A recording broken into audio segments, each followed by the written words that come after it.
So what if you were in the middle of the desert, you needed a new radiator, and all you had was your multi-tool? Let's see if we can do this.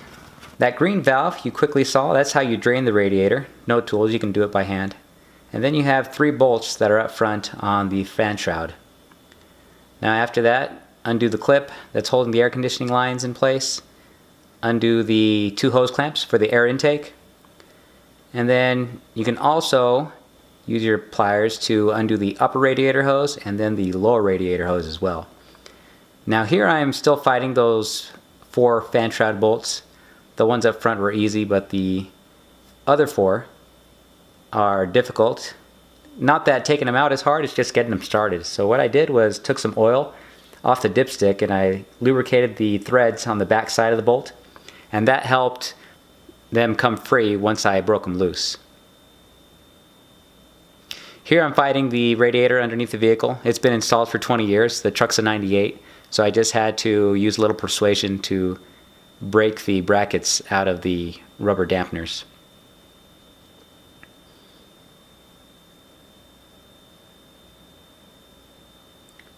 Fighting those bolts. But as soon as you get them free, then you can get the fan shroud out of the way.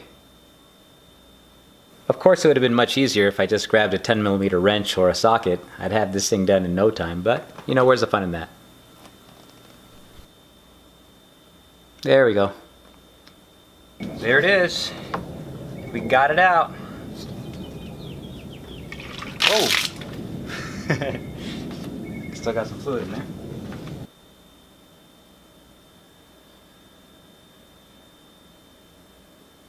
Here's me inspecting the new radiator.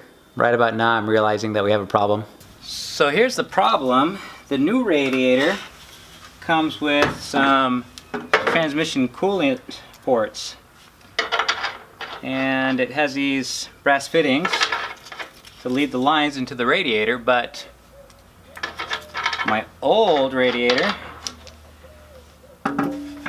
does not have those lines.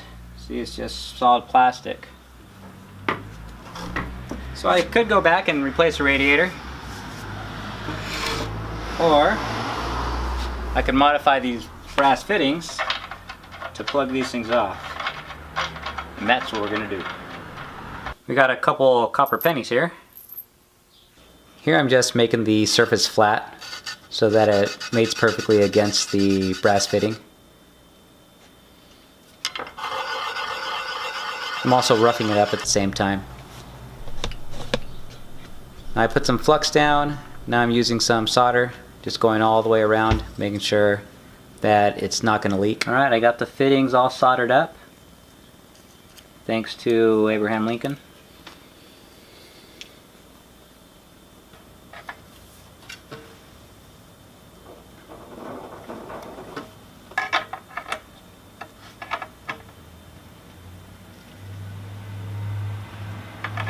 Putting it back in is pretty simple. You just have to line up the plastic shroud, and then you have to attach 4 different hoses. You have the upper radiator hose, the lower radiator hose, and then you have the air intake, if you want to call those hoses, but they attach by hose clamps on either side too. And then you have the 7 bolts. The 4, 2 on each side for the fan shroud, and then the 3 up front. Then last but not least, that clip. All right.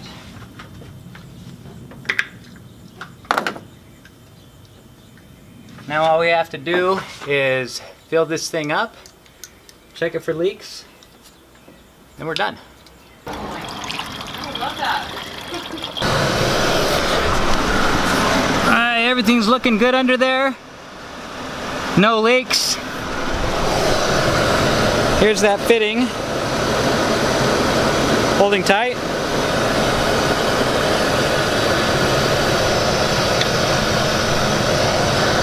Yep, just got to make sure everything stays topped off.